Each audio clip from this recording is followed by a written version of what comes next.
ରାତି ପ୍ରାୟ 9ଟା ସାଢ଼େ 9ଟା। ଦେହ ଉପରେ କ'ଣ ଗୋଟେ ସଲବଲ ହେଲା ଭଳି ଲାଗିଲା। ମୁଁ ହାତ ଛିଞ୍ଚାଡ଼ି ଦେଲି। କିନ୍ତୁ ଏମିତି ଲାଗିଲା କେହି ଜଣେ ମୋ ଉପରେ ସତେକି ମାଡ଼ି ବସିଛି। ମୋ ପାଟି ବନ୍ଦ କରିନେଲା ଆଉ ମୋ ଗାଲରେ ଚୁମା ଦେଇଦେଲା।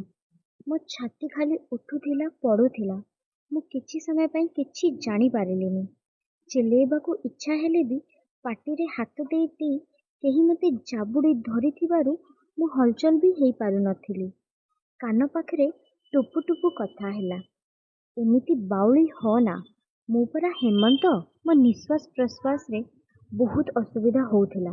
ମୁଁ ଜବରଦସ୍ତ ମୋ ମୁହଁରୁ ତା ହାତକୁ ହଟେଇବାକୁ ଲାଗିଗଲି।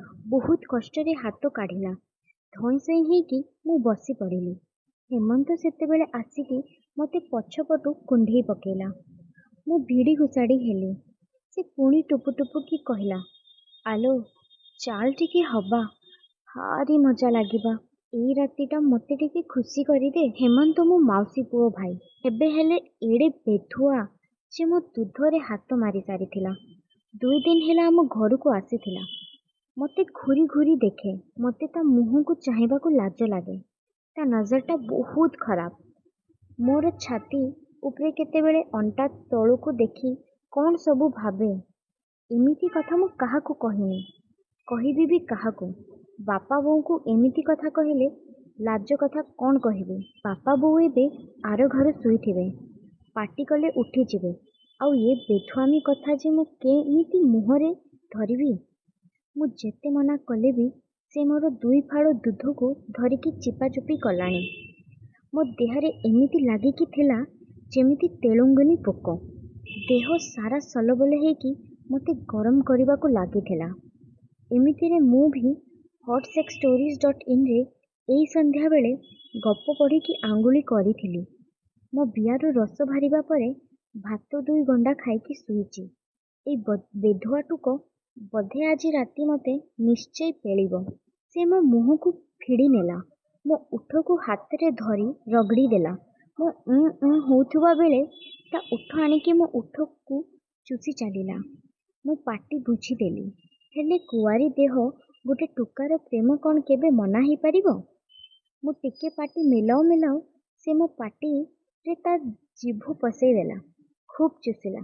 ମୁଁ ଯେତିକି ଯାହା ମଜା ନେବା କଥା ନେଲି। ସେ ପୁରା ମୋ ଓଠକୁ କେସ୍ କଲା। ମଝିରେ ଚୁମ୍ ଚା ରେ ଶବ୍ଦ ହଉଥିଲା। ସେ ମୋ ଦୁଧ ଏକାପଟିଆ ଦଳି ଚାଲିଥିଲା। କେସ୍ ପରେ ପରେ ମୋ ଛାତି ପୁଣି ପଡ଼ିଲା ଉଠିଲା। ମୁଁ ଏତିକି ଭିତରେ ମୋ ଦୁଧକୁ ରଗଡ଼ି ରଗଡ଼ି ଦଳି ଚାଲିଥିଲା। ମୁଁ ଜାକି ହେଇ ଯାଇଥିଲି। ତଥାପି ସେ ଦୁଧ ଭିତରେ ହାତ ପଶେଇ ଦଳିଲା।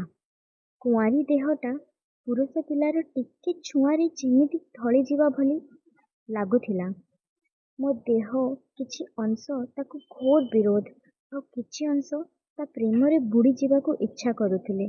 ଦୁଧ ଦଳୁ ଦଳୁ ମୋ ନାଇଟିରେ ତଳପଟୁ ସେ କେତେବେଳେ ହାତ ଲଗେଇ ମୋ ଗୋଡ଼ 2 ହଟେଇ ବଢ଼େଇଲାଣି ମୁଁ ଜାଣିପାରିନଥିଲି। ଯେମିତି ସଲସଲ ଲାଗିଲା ସେତେବେଳକୁ ସିଏ ମୋ ଜାଙ୍ଘ ଆଡ଼େ ହାତ ମାରି ନେଇଥିଲା। ମୁଁ ମୋ ଦୁଧକୁ ତା ହାତରୁ ଆଉ କ'ଣ ବଞ୍ଚେଇବି। ମୁଁ ନାଇଟ୍ ଉପରୁ ତା ହାତକୁ ତଳକୁ ଠେଲିଲି। ହେଲେ ସେ ଜୋର କରି ମୋ ବିଆରେ ହାତ ଲଗେଇ ଦେଲା। ଓଃ, ଫାର୍ଷ୍ଟ ଟାଇମ୍ କେହି ପୁରୁଷ ପିଲା ମୋ ବିଆରେ ହାତ ମାରିଦେଲା। ମୋ କୁଆରୀ ଦେହଟା ପୁରା ଶିହରି ଉଠିଲି। ଛାତିଟା ଦୁକ୍ ଦୁକ୍ ବଢ଼ିଗଲା। ମୋ ବିଆ ନାଳେଇ ଯାଇଥିଲା। ତା ଏମିତି ଦୁଷ୍ଟାମୀ କାମର ଆହୁରି ପୁଣି ବିଆ ଯେମିତି ସେ ରଗଡ଼ିବା ଆରମ୍ଭ କରିଛି। ମୁଁ ଛାଟିପିଟି ହେଇ ତାକୁ ଅଟକେଇବାକୁ ଲାଗିଲି। ହେଲେ ମଜା ଲାଗୁଥିଲା। ମୋ ବିଆ ଅପୂର୍ବ ଅନୁଭବ ହଉଥିଲା। ସେଉଠୁ ଆଉ ତାକୁ ବେଶୀ ଅଟକେଇ ପାରିଲିନି। ସେ ମୋ ନାଇଟ୍କୁ ଉପରକୁ ଟେକିଦେଲା।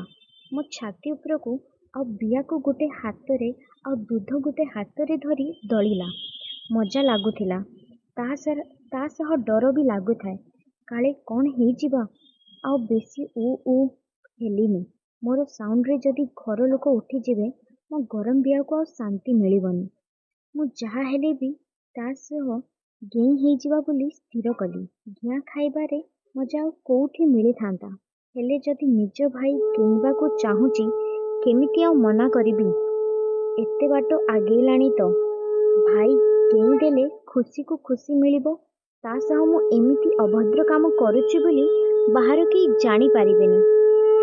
ପର ମଣିଷ ସହ ସିନା ହେଲେ କାହା ହାତରେ ଧରା ପଡ଼ିବା, ବାଟ ଘାଟରେ କେହି କହିବେ, ହେଲେ ବାଣ୍ଡ ଯେତେବେଳେ ଘର ଭିତରେ ଆଉ ଗିଆଁରେ ମଜା ଯେବେ ନିଜେ ଘରୁ ଭିତରେ ମିଳିବ, ଇଆଡ଼େ ସିଆଡ଼େ କାହିଁକି ନାଳେଇବା।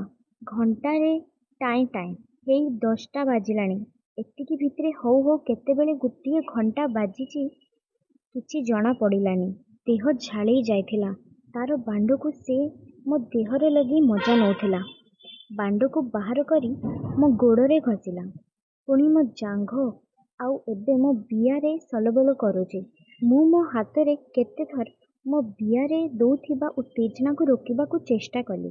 ଏମିତି କରିବା ଭିତରେ ସେ ମୋ ହାତରେ ବାଣ୍ଡ ମାଡ଼େଇ ଦେଲା ଆଉ ପୁଣି ବାଣ୍ଡକୁ ହାତର ଧରେଇ ଦେଇ ହଲେଇବା ଭଳି କଲା। ମୁଁ କିନ୍ତୁ ରସ ଛାଡ଼ିଦେଲି। ସେ ସେଇଠୁ ବାଣ୍ଡକୁ ବିଆରେ ଗଳେଇବା ପାଇଁ ଚେଷ୍ଟା କରିଲା। ମୋର ମଧ୍ୟ ଦେହଟା ତା କମାଣ୍ଡରେ ନିଆଁରେ ହୁତୁ ହୁତୁ ହେଇ ଜଳୁଥିଲା। ତାର ବାଣ୍ଡ ମୋ ବିଆରେ ପଶିଲା। ମୋ ବିଆ ଟାଇଟ୍ ଥିଲା, କିନ୍ତୁ ସେ ଟୋକା ବହୁତ ଜୋର ଲଗେଇଲା। ମୋତେ କଷ୍ଟ ହଉଥାଏ। ଧୀରେ ଧୀରେ ମୁଁ ମୋ ବିଆରେ ଅଧିକାରୁ ଅଧିକା କଷ୍ଟ ଅନୁଭବ କରିଲି।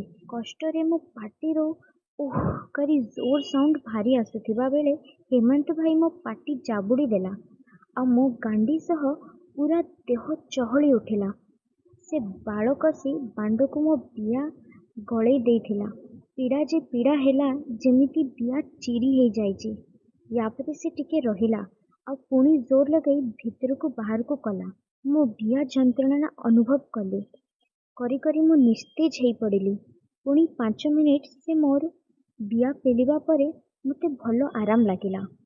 ମଜା ଭଳି ମଜା। ସତରେ ମୁଁ ରଙ୍କୁଣୀ ହେଇଗଲି।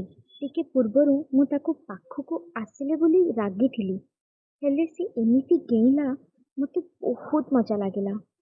ସେଇ ମଜାକୁ ନେଇ ମୁଁ ବହୁତ ଖୁସି ତା ଉପରେ। ସେ ମୋ ବିଆରେ ପେଲି ପେଲି ତାର ଯେତେବେଳେ ବିରିଜା ଛାଡ଼ିବା ସମୟ ଆସିଲା, ସେ ମୋ ପେଟରେ ତା ବିରିଜା ଢାଳିଦେଲା। ମୁଁ ଆଉ ସେ ଲଙ୍ଗଳା ଲଙ୍ଗଳି ହେଇ ହେଇ ଟିକେ ସମୟ ପରେ ଶୋଇ ପଡ଼ିଲୁ। ମୋ ଦୁଧକୁ ସେ ଚିପାଚୁପି କଲା। ମୋ ବିଆରେ ହାତ ପସେଇ ସଲବଲ କଲା। ପୁଣି ନିଦ ହଉଥିବାରୁ ମୁଁ ଉଠି ପଡ଼ିଲି। ହେମନ୍ତ ଭାଇ ପ୍ରତି ଆଗରୁ ଯେତେ ରାଗ ଥିଲା ସବୁ କୁଆଡ଼େ ଉଡ଼ିଗଲା। ମୁଁ ତା ଛଇ ଦେଖିଲେ ମୋ ନନି ଡେଇଁ ଉଠିଲା। ତା ବାଣ୍ଡରେ ପେଳା ଖାଇବା ପରେ ମୋ ଦେହ ମନ ହୃଦୟ ତାକୁ ଦେଇ ବସିଲି। ଆଜିକୁ ମିଶେଇ 5 ଦିନ ସେ ମୋତେ ଗିଳିଲା। ଏଇଟା ଥିଲା 5 ଦିନ ତଳର କଥା। 2 ରାତି ମୋ ସହ ସେକ୍ସ କରିବା ଆଉ ଏଇ ମଜା ନେବା ପାଇଁ ମୁଁ ପୁରା ରାଜି। ଏତେ ଶୀଘ୍ର ମୁଁ କାହାଣୀ ଲେଖିଦେବି ବୋଲି ମୁଁ ଭାବି ନଥିଲି। ସତରେ ଲାଇଫରେ ଯାହା ଘଟିଯାଏ ଗୋଟେ ଗପ ଭଳି ସେ ହେଇଯାଏ। ଆଉ ଆଜି ଯେମିତି ଆପଣମାନେ ମୋ ଗପ ପଢ଼ୁଛନ୍ତି, ତେବେ ଏମିତି ଆପଣଙ୍କ ଜୀବନରେ ଯଦି କେବେ କିଛି ଅନ୍ତରଙ୍ଗ ମୁହୂର୍ତ୍ତ ଆପଣମାନେ କାଟୁଛନ୍ତି, ତେବେ ଆମ ଏଡମିନ୍ ସହ ମେଲରେ ସେୟାର କରନ୍ତୁ ଆଉ ଆମ